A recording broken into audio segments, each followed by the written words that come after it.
শেখ মুজিবুর রহমানের জীবনে উত্থান পতন আছে, কিন্তু আশ্চর্যের বিষয় হলো শহীদ প্রেসিডেন্ট জিয়াউর রহমান এবং দেশনেত্রী বেগম খালেদা জিয়া 100 বছরের ইতিহাসে একমাত্র দুই নেতা এবং নেত্রী যারা জনপ্রিয়তার শীর্ষে সারা জীবন অবস্থান করেছেন। এটা একটা অদ্ভুত এক্সাম্পল।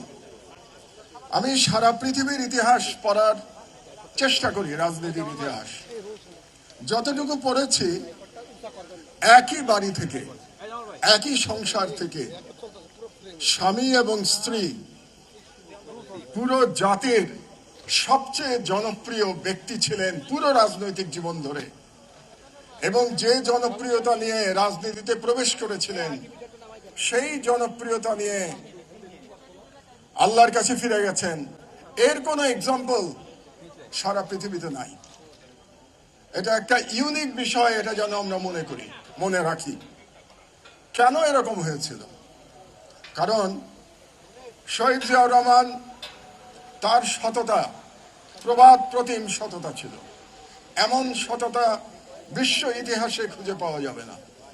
এবং তার সাহসিকতা ও দেশপ্রেম অতুলনীয়।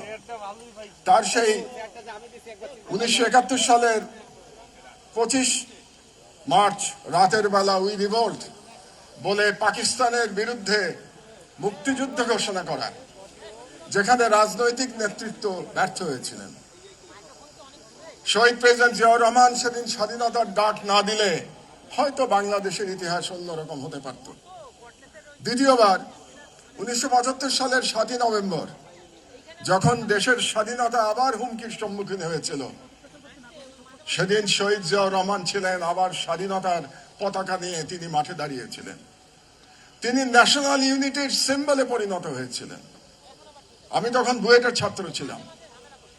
আমি রাজনীতি করিনি সারা জীবনে, কিন্তু আমিও সেদিন রাস্তায় নেমেছিলাম শহীদ জিয়ার জন্য। এবং শহীদ জিয়া এখানেই, তার যেখানে আমরা বক্তৃতা করছি তার খুব কাছেই তার জানাজা হয়েছিল।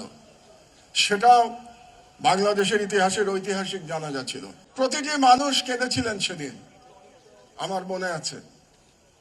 একই দৃশ্য আমরা দেখেছি যেদিন দেশনেত্রী বেগম খালেদা জিয়ার জানাজা হলো। এর মধ্যেও একটা পার্থক্য আছে। জিয়াউর রহমান যেদিন মারা গেছিলেন তিনি দেশের রাষ্ট্রপতি ছিলেন, তিনি ক্ষমতায় ছিলেন। বেগম খালেদা জিয়া ক্ষমতায় ছিলেন না, কিন্তু তিনি মানুষের হৃদয়ে ছিলেন। এবং হৃদয়ে থাকার কারণেই বেগম জিয়ার জানাজায় আমরা মানুষের স্বতঃস্ফূর্ত কান্না দেখতে পেয়েছি। এবং বেগম জিয়া কেন এত জনপ্রিয় ছিলেন?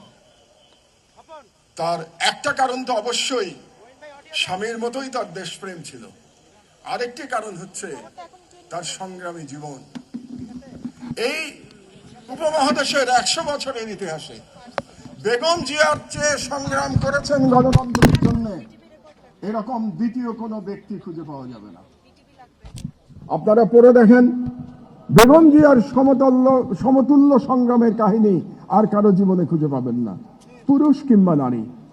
সেই সংগ্রামের ইতিহাস আপনারা জানেন, কিন্তু তিনি কোনোদিন মাথা নত করেন নাই। তার একটি স্লোগান আমার সবসময় মনে পড়ে, ওদের হাতে গোলামির জিঞ্জির, আমাদের হাতে স্বাধীনতার পতাকা। এই স্লোগানটি যেন আমরা বাংলাদেশিরা কোনোদিন না ভুলি। আমরা যেন বেগম জিয়ার সেই স্বাধীনতার পতাকা সারা জীবন হাতে ধরে রাখি। তারা চলে গেছেন। বেগম খালেদা জিয়ার প্রতি শ্রদ্ধা জানাই, তার আত্মার মাগফিরাত কামনা করি। আরেকটি কথা বলে আমার বক্তব্য শেষ করব। অনেকেই বক্তব্য দেবেন এখানে। সেটা হলো, তার পুত্র তারেক রহমান এখানে উপস্থিত আছেন। এটা খুব গর্বের বিষয়। বেগম জিয়া এবং জিয়াউর রহমানের সন্তান হওয়া অত্যন্ত গর্বের বিষয়, কিন্তু এটা একটা ভয়েরও বিষয়, এটা একটা শঙ্কার বিষয়। কারণ তাকে সর্বদা বাংলাদেশের মানুষ তার পিতা এবং তার মাতার সাথে তুলনা করবে। এই তুলনা বড় কঠিন, যে কোনো ব্যক্তির জন্যই কঠিন। বাংলাদেশে যেটা বললাম, গত 55 বছরে মাত্র 2জন নেতা নেত্রী জন্মেছেন। তাদের সমতুল্য হওয়া কঠিন কাজ, এবং সন্তান হলে আরো কঠিন কাজ। KAB টেলিভিশন, আপনার আমার সবার কথা বলে।